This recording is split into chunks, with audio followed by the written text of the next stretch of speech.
Alors, le projet maternal, donc c'est un projet qui vise à dépister et prendre en charge les troubles du comportement alimentaire dans la période périnatale, donc à la fois chez les femmes avec un projet de grossesse, chez les femmes enceintes et également dans la période du postpartum.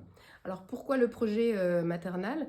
C'est parti d'un constat d'abord au niveau de notre territoire en Normandie, on est malheureusement un territoire avec une forte prévalence des troubles du comportement alimentaire, qu'il s'agisse d'anorexie, de boulimie ou d'hyperphagie boulimique associée à l'obésité. On est d'ailleurs la troisième région en termes de prévalence de l'obésité au niveau national.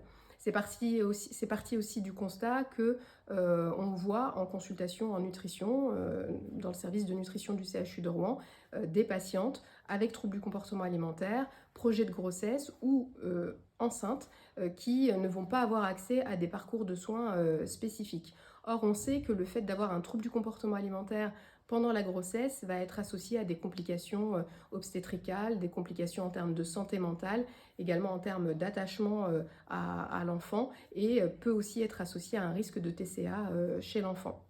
En termes de prévalence des troubles du comportement alimentaire pendant la grossesse, c'est à peu près 5 à 8% des femmes, donc c'est vraiment pas négligeable et c'est un enjeu en termes de santé publique.